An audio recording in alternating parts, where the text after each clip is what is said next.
So we're up in Minnesota this past weekend. Really competitive meet up there. They host the Roy Griek Invitational. I kind of equate it to the Drake Relays of cross country. It's a really huge event as far as a lot of high school teams are in there from Minnesota, Iowa, Illinois. One of the rare times high school kids gets to travel across state lines and compete up there. Schools from all over the country, West Coast flying and East Coast, and so a chance for us to see some different runners. Was pretty pleased with who was able to get to the line and how we competed. It's a really challenging course, really hilly, so it's a rhythm breaker. You can't really find your rhythm too much in that one, so it's a good one to kind of grind out. Walcott did a really good job for us on the top of the men's side for us. Drake Hendricks ran a really good race for us as well, and so it's nice to see those guys coming along.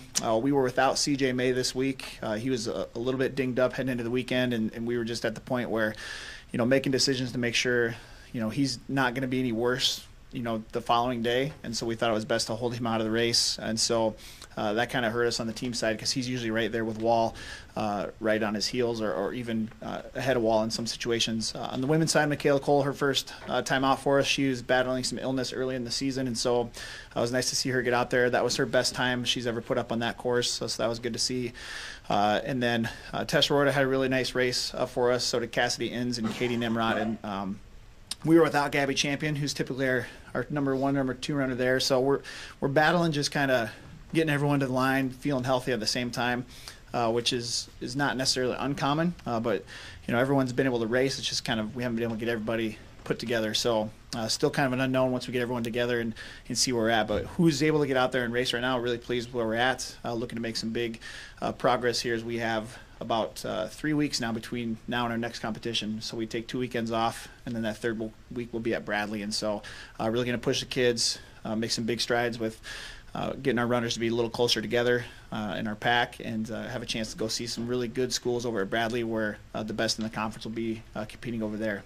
On the track and field side of things, I want to mention UNI freshman Onal Mitchell, who originally is from Trinidad and Tobago, left on Friday to go to Doha, Qatar, to compete for his home country in the 4x400 meter relay. He will race on Saturday. Not sure what leg he's going to run, but he's ready to go and is excited to represent his country on the biggest stage. Any questions? Cross country track. With the 3-week delay in between competition, how do you keep them focused and getting after it for that long a period? So. Yeah, we'll set some things up in practice. I mean, those kids love to work out and get after in practice, and so we'll give them some race kind of simulation type of work as we head into the next couple weeks. We have some workouts set aside that they know are coming and they're going to be geared up for, and so just challenging them to get better every day and just stay dialed in where we need to be. The Bradley meet is almost kind of like a conference preview. You have basically every single team in the conference is going to be there, from what I can gather, and so that's going to be a good test for us against some really good schools. So just knowing that's at the end of this training cycle is really going to keep them motivated and going. Anything else? All right, go Panthers.